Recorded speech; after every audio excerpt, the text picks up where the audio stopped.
बिस्मिल्लाहिर्रहमानिर्रहीम। डिप्रेशन एक बहुत बढ़ती हुई नफ्सियाती उलझन है, नफ्सियाती बीमारी है जो आजकल नौजवानों में बहुत ज़्यादा बढ़ती चली जा रही है। ये वीडियो डिप्रेशन को समझने समझाने के बारे में और हम उससे कैसे बच सकते हैं इसके बारे में है।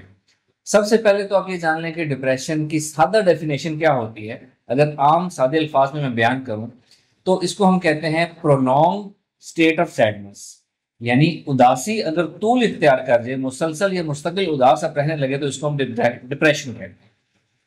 दूसरी अहम बात कि डिप्रेशन का शिकार कोई इंसान कैसे होता है, डिप्रेशन की बीमारी हम हमारे अपने अंदर कैसे आती है। आपको ये सुनकर बहुत हैरत होगी कि हम खुद अपने अंदर प्रोग्रामिंग करते हैं, अपना हिप्नोसिस करते हैं डिप्रेस होने के लिए। वो ऐसे कि हर शख्स की जिंदगी में कुछ ना कुछ फेलियर्स होते हैं, नाकामियां होती हैं। हर इंसान हर जगह कामयाब नहीं होता, इंक्लूडिंग मी। कुछ लोग क्या करते हैं कि अपने एक दो फेलियर्स को इतना वो ओवर थिंक करते हैं, तो उसको इतना सीरियस लेते हैं, उसके बारे में सोचते रहते हैं कि वो उनके अंदर प्रोग्राम होता जाता है। वो अपने उस फेलियर्स के पास्ट ही में रहते हैं, उसी को सोचते हैं, उसी को महसूस करते हैं, उसी के बारे में अपनी फीलिंग इमोशन जनरेट करते हैं और इस तरह हमारे अंदर हिप्नोसिस हो जाता है। हिप्नोसिस की डेफिनेशन ये है कि हिप्नोसिस इस तरह होता है कि पुरसुकून जहनी कैफियत और उसमें कोई चीज आप सोचें या खुद को बोलें या विजुलाइज करें और उसको रिपीट करें बार बार, तो ये हिप्नोसिस हो जाता है। अब जितने डिप्रेस लोग होते हैं उनकी एक कॉमन एक उनकी निशानी होती है कि वो रात सोने से पहले अपने माजी को सोचते हैं, अपने फेलियर्स के बारे में सोचते हैं, अपने फोबियास के बारे में सोचते हैं। दिन में हमारी डेली रूटीन में 3 वक्त ऐसे होते हैं जहां हम कुदरती तौर पर अल्फा स्टेट ऑफ माइंड में होते हैं, जो बुनियादी शर्त है हिप्नोसिस की। एक, रात सोने से पहले जब हमारे जहन की एक्टिविटीज खत्म हो रही हैं, हमारा जहन आहिस्ता आहिस्ता रिलैक्स हो रहा है और आहिस्ता आहिस्ता हम रिलैक्स होते होते नींद की तरफ जा रहे हैं। हर शख्स अल्फा स्टेट से गुजर के ही नींद में जाता है, जिसको थीटा या डेल्टा स्टेट कहते हैं। तो जब हम रात सोने से पहले अपने बेड पे सारे काम खत्म करके जो अपनी थॉट प्रोसेस करते हैं सोने से पहले, वो हमारी जिंदगी पर बहुत गहरा असर रखता है। और डिप्रेस लोग इस टाइम को नेगेटिवली यूटिलाइज करते हैं, नेगेटिव सोचते हैं, रिपीट करके बार बार अपने अंदर नेगेटिव हिप्नोसिस करते रहते हैं, जिससे डिप्रेशन पैदा होता है। दूसरा वक्त है सुबह उठने के बाद, जब हम सुबह बेदार हो गए हैं लेकिन हमारी डेली की एक्टिविटीज प्रॉपरली स्टार्ट नहीं हुई, हमारा जहन पूरी तरह एक्टिव नहीं है।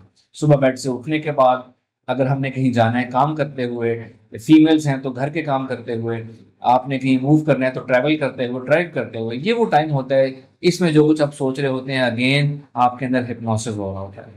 और तीसरा वक्त होता है दिन के वक्त, जिसको हम डे ड्रीमिंग कहते हैं।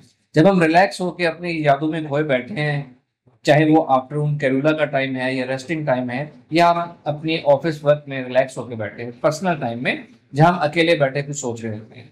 ये 3 औकात हैं जो अल्फा स्टेट ऑफ माइंड जिसमें हमें हासिल होती है। इसमें हम जो कुछ सोचते हैं, रिपीट करके सोचते हैं, वो हमारे अंदर प्रोग्राम हो जाता है।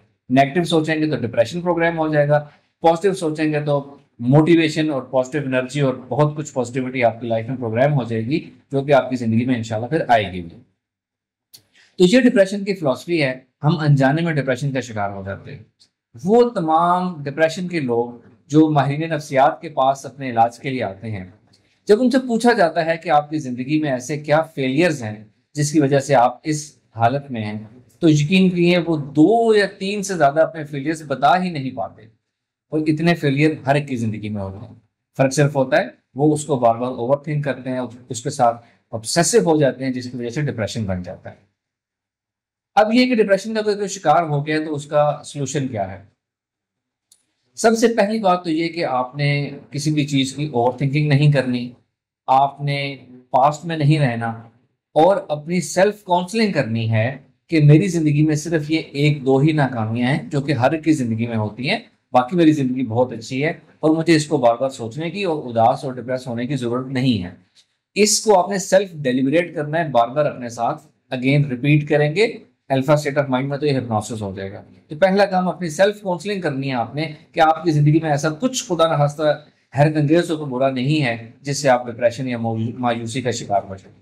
दूसरी बात, आपने सोशल आइसोलेशन का शिकार नहीं होना। सोशल आइसोलेशन का मतलब है कि ज्यादा वक्त अपने साथ गुजारना, अकेले गुजारना, मीटिंग्स में मत बैठना, महफिल में मत बैठना, फैमिली के साथ इंटरेक्शन कम करना, दोस्तों के साथ या सोशल कम होना, अपने कमरे में रहना, अपने साथ वक्त गुजारना, ये जो है इसको सोशल आइसोलेशन कहते हैं। तो अपनी रूटीन आपने चेंज करनी है, आपने सोशली एक्टिव होना है, इससे आपकी रूटीन चेंज होगी, आपके थॉट पैटर्न्स चेंज होंगे और आपका डिप्रेशन खत्म हो जाएगा। और लास्टली, पॉजिटिव प्रोग्रामिंग करें डिप्रेशन खत्म करने के लिए। पॉजिटिव प्रोग्रामिंग करने के लिए वही 3 औकात का इस्तेमाल करें जिसमें हम कुदरती तौर पर अल्फा स्टेट ऑफ माइंड में होते हैं। और उसमें आपने क्या करना है, अपनी जिंदगी में जो आप हासिल करना चाहते हैं, जो आगे आपके प्लान्स हैं, गोल्स हैं, उनकी प्लानिंग करें, उनको थॉट प्रोसेस करें, डेलिब्रेट करें कि हमने अपनी जिंदगी में ये अचीव करना है। उसको हासिल करने की प्लानिंग स्टेप बाय स्टेप कि हम ऐसे ऐसे आगे जाएंगे और हम जिंदगी में इस मुकाम तक पहुंचना चाहते हैं। इस चीज की आप प्लानिंग करें रात सोने से पहले, सुबह उठने के बाद और अपने दिन के डे ड्रीमिंग वाले टाइम में। अगर आप ये काम रोजाना करना शुरू कर दें, अपने फ्यूचर की प्लानिंग स्टेप बाय स्टेप, उसको हासिल करने की चीज और उसको बार बार सोचना, विजुलाइज करना, तो आपका हर दिन मोटिवेटेड और एनर्जेटिक गुजरेगा और डिप्रेशन आपका 1 हफ्ते में खत्म हो जाएगा इंशाल्लाह। Thank you very much. अस्सलाम वालेकुम।